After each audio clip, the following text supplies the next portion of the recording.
جن کو شوق ہے 3 دن میں قرآن سن لینا ہے، 11 دن میں سن لینا ہے۔ قرآن پاک کی جو نعوذ باللہ لائیو بے ادبی شروع کی ہے اب ان مسلمانوں نے، چپ ہیں، چنگے مولوی چپ ہے۔ 3 دن میں کون سا قرآن ضروری ہے تراویحوں میں ختم کرنا؟ حدیث پاک میں تو آیا کہ پورے رمضان نماز تراویح میں قرآن پاک سنا جانا چاہیے۔ تو یہ 3 دن میں، باقی انہوں نے 27 دن کہاں جانا ہے جی؟ اور 3 دن میں جو نالائق لوگ انتظام کرتے ہیں، اللہ کے غضب کو پکارتے ہیں رمضان کے مہینے میں، آپ ان کی حالت دیکھ لیجئے جا کے۔ امام نیت باندھتا ہے، یہ نعوذ باللہ باہر بیٹھ کے بیڑیاں پھونک رہے ہوتے ہیں۔ وہ جب 1 گھنٹے بعد کہتا ہے اللہ اکبر رکوع میں، تو دوڑ کے سارے جا کے نیت باندھ لیتے ہیں۔ ایسے بدماشوں کے چھترول پھرنی چاہیے۔ تمہیں یہ گنڈا گردی نظر نہیں آتی؟ تمہیں غیر مسلموں کی تو نظر آ جاتی کہ فلاں بندہ نعوذ باللہ قرآن پاک کی بے ادبی کر رہا ہے، فلاں نے قرآن پاک کے متعلق یہ کہہ دیا۔ یہ بدماشی نظر نہیں آ رہی؟ یہ جو 3 دن میں 11 دن میں قرآن پاک کی بے ادبی کر رہے ہیں، یہ گنڈے نظر نہیں آ رہے؟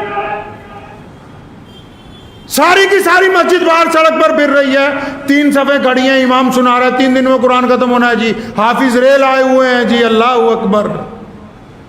پوچھا نہیں کبھی حضور اکرم صلی اللہ علیہ وسلم سے بھی یہ جو تماش بینی ہو رہی ہے اسلام میں، یہ اس لیے بنائی ہے مسجد؟ ہمارے یہاں بھی شہر میں ایک ہے، انہوں نے شروع کیا جی 3 دن میں قرآن پڑھنا۔ بھائی جانا کہاں ہے باقی کے 27 دن؟ کیا باقی کے 27 دن تراویح معاف ہو گئی ہیں؟ اور یہ 3 دن کا قرآن ہے کہ بعد میں پیچھے کھڑے ہو کے تم بدماشی کرتے رہو اور رکوع کو وقت آ کے نیت باندھ لو۔ پھر یہ پوچھتے ہیں کہ مصیبت کیوں آئی؟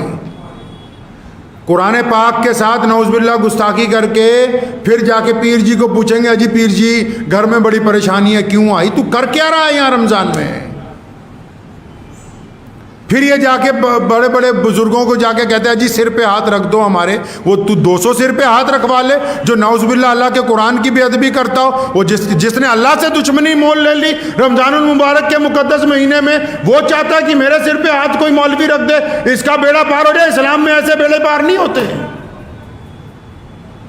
رمضان کو اگر گزارنا ہوگا تو صرف اور صرف محمد الرسول اللہ صلی اللہ علیہ وسلم کے طریقے سے گزارنا ہوگا۔ کسی کا نیا ایجاد کیا ہوا طریقہ اللہ تعالیٰ کے حضور قابل قبول نہیں ہوگا۔ کان کھول کے سن لیں وہ لوگ جو چاہتے ہیں کہ رمضان کو ہم اپنے طریقے سے گزاریں گے، نہیں۔ رسول اللہ کا حکم ہے کہ نماز میں آخری پہر میں رات کے نماز پڑھو، جو تراویح کی نمازیں ہیں۔ رسول اللہ کا حکم ہے جماعت سے نماز پڑھیں۔ رسول اللہ کا حکم ہے روزہ دار روزہ رکھیں تو پھر اس کے بعد جھوٹ نہ بولے۔ رسول اللہ کا حکم ہے کہ روزہ دار روزے کو پھاڑے نہیں، مطلب اپنی کام سے کوئی ایسا کام نہ کرے جس سے روزہ ٹوٹ جائے۔ وہ کھانا پینا نہیں ہے، وہ نعوذ باللہ گالی دینا ہے، وہ گندگی کے ارادے کرنا ہے، وہ کسی کے ساتھ نعوذ باللہ زنا کا ارادہ کرنا ہے، بے ایمانی کا ارادہ کرنا ہے، کسی کے ساتھ ٹھگی کا ارادہ کرنا ہے۔ تو رمضان کس کے طریقے سے گزارنا ہے بھائی؟ پیارے نبی محمد الرسول اللہ صلی اللہ علیہ وسلم کے طریقے سے۔ دعا کیجئے کہ اللہ تعالیٰ ان باتوں پہ مجھے بھی اور آپ سب کو عمل کرنے کی توفیق عطا فرمائے۔ وآخر دعوانا ان الحمدللہ رب العالمین۔